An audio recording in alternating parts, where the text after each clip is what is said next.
Welcome back to Definitely Not Definitive. I'm Ken. And I'm Bethany. And we're just a fully adorable couple in love that loves some Fullmetal Alchemist Brotherhood. And we're nearing the end. We are. Penultimate episode, and we're going to see Ed kick some ass. Yeah, we are. Yeah, so looking forward to that.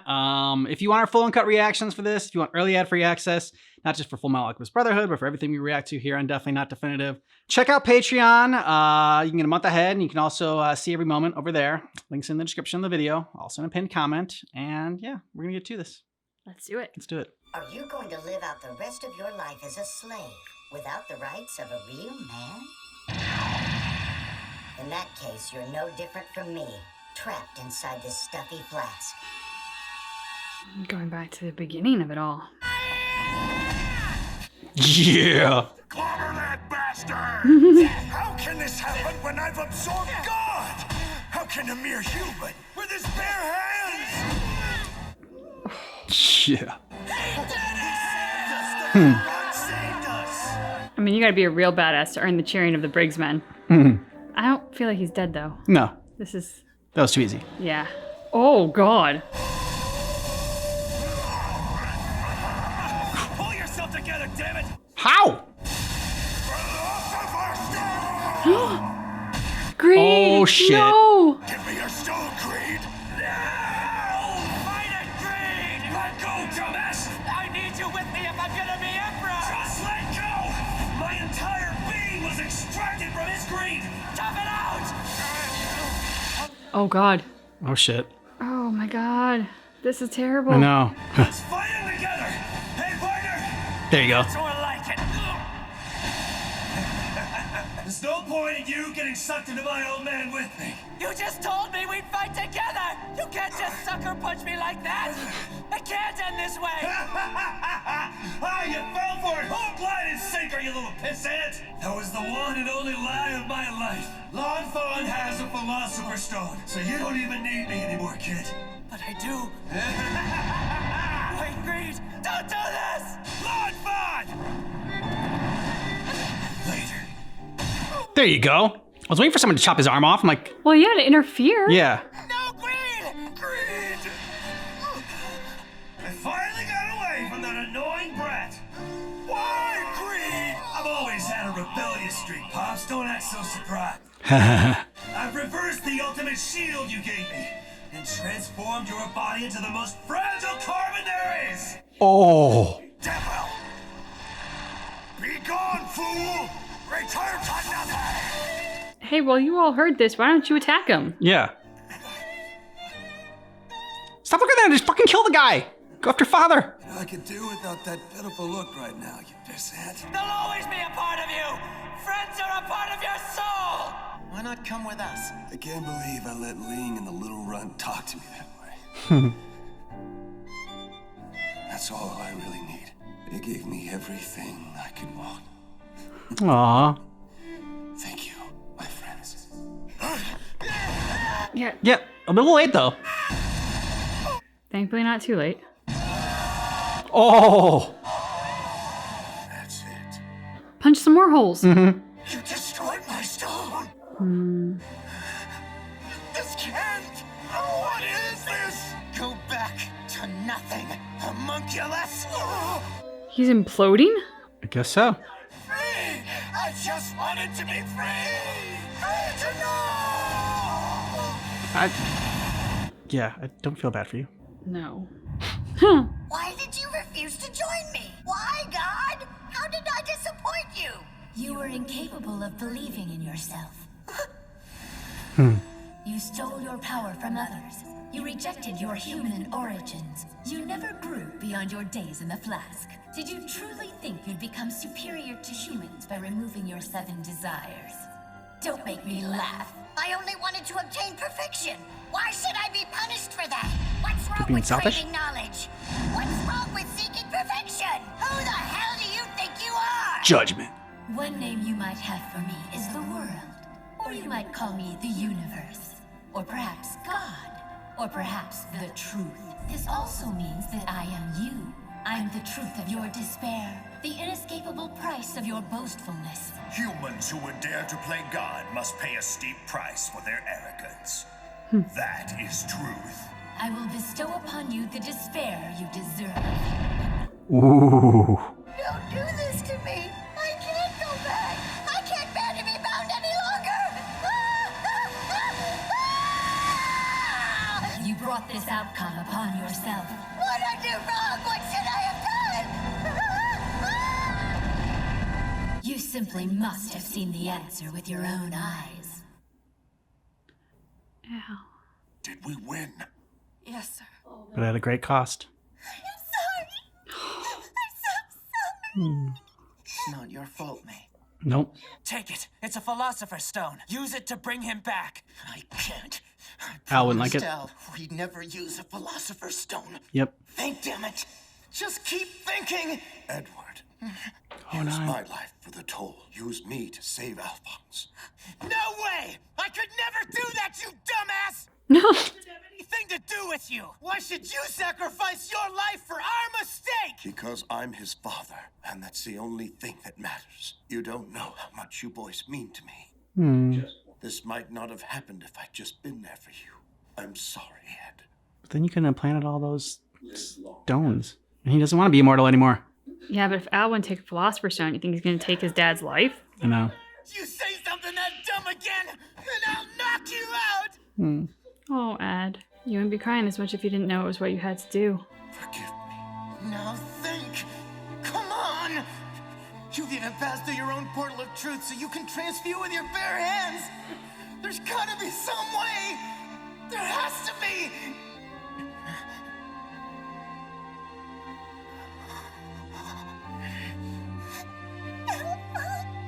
What did he... I mean, he's looking at his two hands, but... Poor May. Yeah. Huge crush on him. May, stand back a little. Is that? I think he's catching on. It's a human transmutation circle. Stand back and enjoy the show.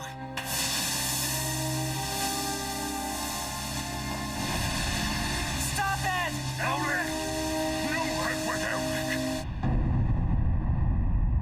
I take it you're here to retrieve your brother? Mm-hmm.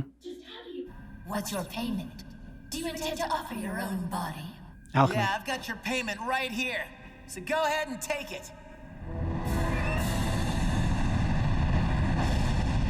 This thing is my portal of truth, so I get to make the decision on how it's used. Is that right? It's come to that. You do realize that you'll never be able to perform alchemy again without your portal. Yeah, he's fine with that. I know it contains every secret alchemy has to offer. You rather have his brother. I saw the truth that lies within it, and I became convinced I could solve everything with alchemy. That was just arrogance. You're willing to cast it aside, to lower yourself to a simple human? What do you mean lower myself? Yeah. That's the only thing I've ever been. Just a simple human that couldn't save a little girl. Not even with alchemy. Think carefully now. Fullmetal! Edward! Edward Elric! He has his friends. He'll be fine. Who even needs alchemy when I've got them? Zach. You've done it! That's the right answer! You beat me! Go ahead, take him home! Yeah! Goodbye, Edward Elric! He seems so happy about it. He did. It's like finally someone that gets it. Yeah, you're gonna need to give him a lot of food and rest. Now let's go home. Together.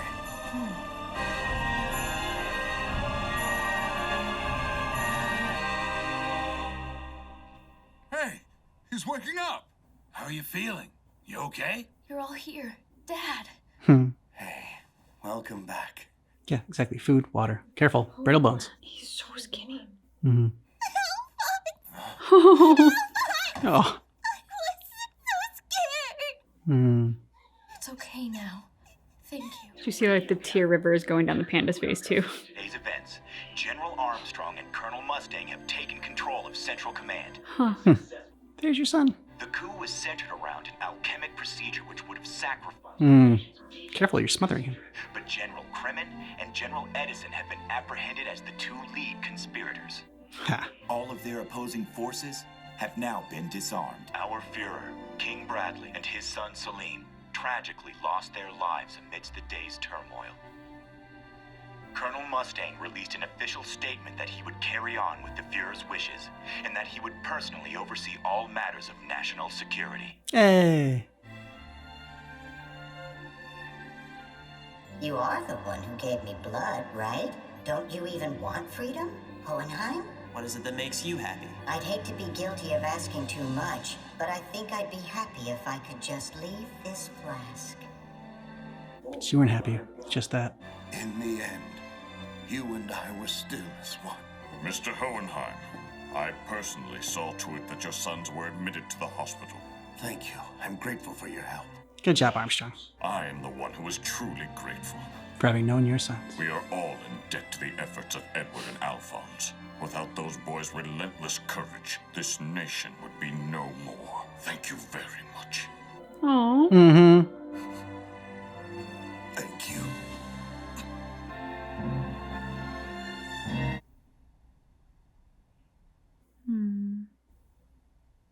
Hello, Tricia. I'm home. So get this. Ed actually called me his father, although he did preface it with rotten. Living through all of these endless years, I always felt like I'd been struck with a curse. But then I found you, and we had our sons, and I suddenly felt blessed, grateful for the life I had.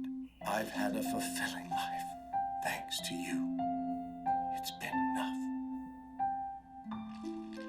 Thank you, Tricia.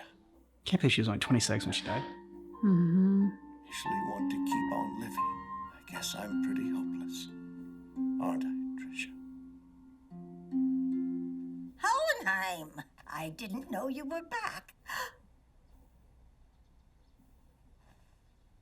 Silly old fool. Well, at least you died with a smile on your face, my friend. Well, I mean, get one more episode after this, I know. but that felt very final. Very much so. A couple thoughts on this, of course, since it's the end of our journey. Almost done. We got one more episode. Right. Like, what are we going to talk about, right? Like, everything got wrapped up, it feels like. Except for maybe Armstrong. Yeah. You know, because Mustang is taking over. Mhm. So what is Armstrong going to do? I'm curious. And like the Briggs soldiers, we don't really have like an end note to them.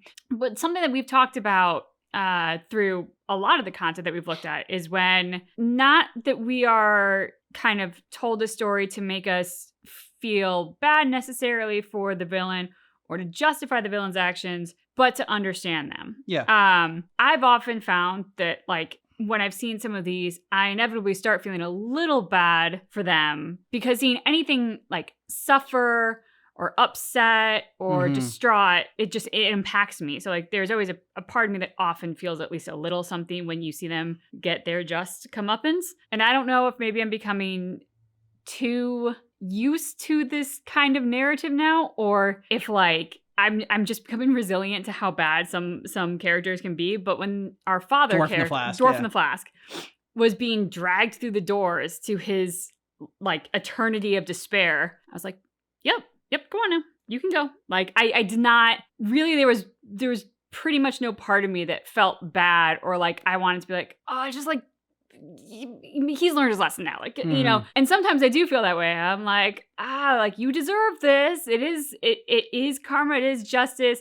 I don't necessarily want to see you suffer it, but like, you know, I understand why it has to happen. In this case, I was like, no, the number of people that died because of his lust and greed for power and knowledge and superior. I'm like, no, he can go. He can go have his lifetime of despair. I feel zero sympathy for him. Yeah. And just being sort of hypocritical, blind to your own, like, right? He judges the humans for exactly what he was guilty of. I like that they showed that and brought that back. And in a quest, it's like, okay, yeah, your quest for perfection was in the sense of just knowledge and power, and completely, like, sure, you got rid of all of like this, like, quote unquote bad qualities, whatever, of a human being, but it's not like you retained the good qualities of a human being, and like those are all like different sides of a coin too, right? Like for a lot of those sins, and like, you know, you can't have hate without love, and And so, yeah, like I didn't feel bad for him. And like, he was just talking as he was going away. He's like, yeah, he's like, you still don't get it even at the end. But Ed got it. And Ed realized that what makes life is like the people that you meet along the way and those interactions.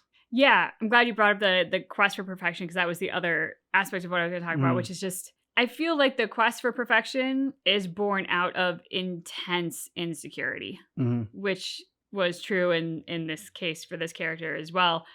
But humans aren't perfect. We will never be perfect. Perfection kind of denotes an end destination for like, being the ideal in everything in every way. And that's like saying that you could somehow live your life without pissing everybody off. Like it is a doomed to fail endeavor. And what makes life interesting is, our journey.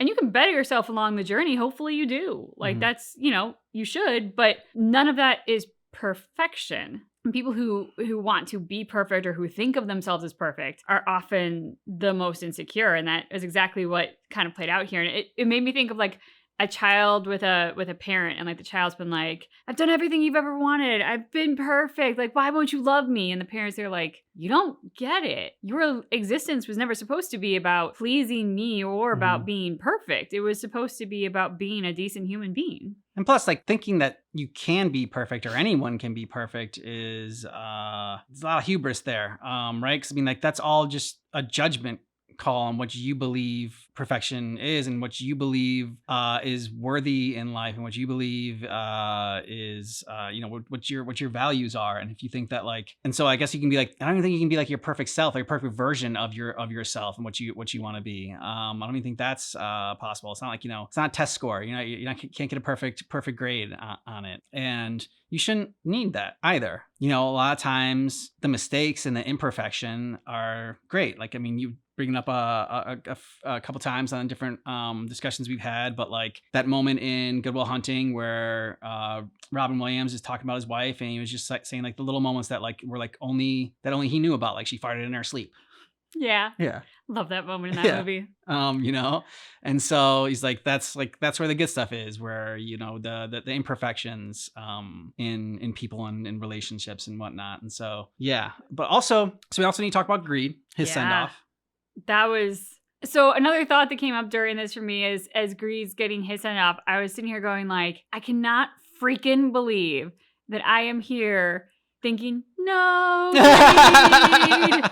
I love Greed. No, I'm like, like a human vice that really gets under my skin happens to be greed. Like I have a really big problem with greed in people, in like our country, and like, in the world. And yet here I am watching Fullmetal Alchemist Brotherhood going like, Greed.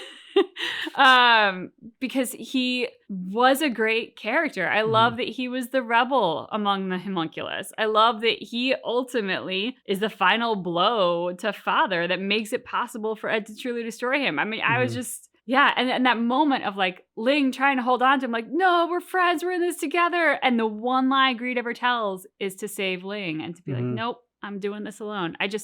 Chef's kiss to Greed and his send off. So Greed was only homunculus to get what he wanted, and like you said, you hate greed, and because we always associate it with greedy people, and like money and just the terrible things that people do to acquire those. But in the end, he was just greedy for love. And it's also why he was the one who was most accepting of his own demise. Like he got ultimately what he wanted out of life. So when the time came and he was disintegrating, sure, would he have liked not to? Absolutely. But it wasn't the same as like envy and the dwarf in the flask and even pride, where it's like they would have clawed their way back into existence if they could have, because their lives, they didn't get what they wanted out of it. They didn't get life, so they didn't get what they wanted out of it. And in a lot of cases, the homunculi kind of like gave up their sin in the end, right? Like Greed was satisfied in the end, so he gave up his greed and his and his eternal want. Pride kind of gave up his pride at the end. And that's one of the reasons that Kimberly like ended up killing him, is because like he was just like, you're going against everything that you stood for, like in your namesake. Envy, I don't know if he really gave up being jealous, but I think he kind of like more like accepted it a little bit at the end. And so then like Wrath was I don't know, he was accepting too of like they're all very like not all of us very accepting of their death, because Gluttony, I remember, was like painful to watch when Pride like swallowed him. That was just sort of like a I don't know if irony is the right word for that, for Gluttony being swallowed by Pride. But yeah, so I don't think it was like I said, I don't think it was true for like all the homunculi, but it was just interesting to see for some of those. It was also interesting to me the sort of ending here with essentially like the PR campaign for the good of the people and bringing everything back together that, you know, was so sad that Fear Bradley and his son died in the what transpired, but Mustang will continue his legacy. And it's like, there's a part of me that's sitting here going, continue his legacy, my ass, like, you know, but at the same time,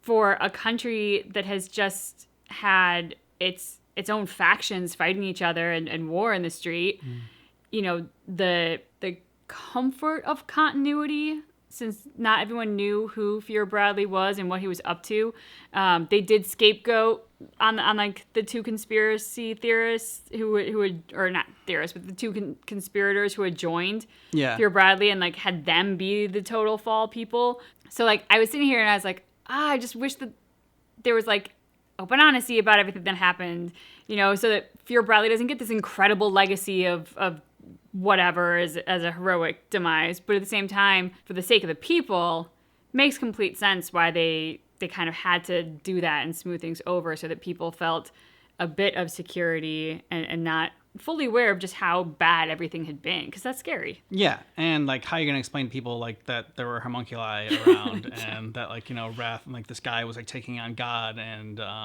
you know, even still like even if you were able to convince people, everyone, that Fear Bradley and his son Pride was like a shadow monster. Good luck with that. Yeah, then like people are going to have zero faith in the military and the government going forward after that. And it's like, how do we know there's not more homunculi out and about? So yeah, a person is smart, people are dumb. So it's another quote for another movie. Yeah, so I can definitely see why they did that. And I don't think I needed to see it. Like, it's hard to know because we actually got it, but I hadn't been thinking of it at the time. But to see Mrs. Bradley reunited with her son, like, I don't know, like the baby in the hand basically is. Yeah. I don't know what totally is left there. Yeah. Like, you know, she clung to it and hugged it. It looked like a sleeping baby. As I recall, like Pride kind of did fall asleep. So like, is the hand baby still alive, or is that like essentially just like giving her that body back? Like, I wasn't really sure. Yeah, I don't know. What is she supposed to do with a baby that fits in her hand at this point? That was a homunculus. Is it still like? I was like, I'm not really. I liked the moment of like her getting that kind of closure and having that hug, and you know, for the sake of her who was truly innocent, it's nice that she gets that. But at the same time, I'm just like, but what exactly are we doing here? It inspires her, and she actually franchises it into a very popular item. Like, because like she goes home and she's like, where am I going to put this little baby? And so she puts it in a little beanie, right, to keep it warm. And then that's where the Beanie Baby. And she started. It's like, oh my God, a Beanie Baby! Everyone's gonna want one of these. And so she came up with Beanie Babies, and that's how it was born. Like, you know, but she didn't know that. Did not. I really thought you were gonna go to like the Polly Pocket route, but you Polly went Pocket? Beanie Baby. Yeah, what Beanie Baby? Okay, I like it better. Okay. Yeah. Good. Yeah. So now we got that out of the way. Ed and Al, Ed making the sacrifice to give up his alchemy and sort of like getting it at the end was great. And Al finally being reunited with his body and being brought back. His frail body. Yeah. So, I mean, we do need kind of like their wrap up and see like what's next for them, probably in the next episode. But yeah, like, even if they ended it here, I would still think it's an amazing series. Yeah, I mean, I'd like to see Ed reunited with Winry. We haven't checked in with Winry and sort of the aftermath. Like, we know she survived when everybody else came back to life, but that's about it. So it'd be nice to see that. Yeah, I thought this was a great show. I'm saying it like it's the end, and I know we still have another episode, but like, I truly thought this was a fantastic show from beginning to end. And there were things along the way that, you know, they maybe introduced us to, dropped it for like 3 whole episodes, picked it back up at just the right moment. Like, the storytelling in this, I feel like, was kind of expert craftsmanship. Agreed. Let us know your thoughts on this down below in the comments. And if you want early ad-free access and full uncut reactions, you can get a month ahead and see every moment over on Patreon. Links in the description of the video, also in a pinned comment. You can stay right here on YouTube too if you want early access. Hit the little join button. Thanks so much for watching Fullmetal Alchemist Brotherhood with us, but just keep in mind that our reaction is definitely not definitive.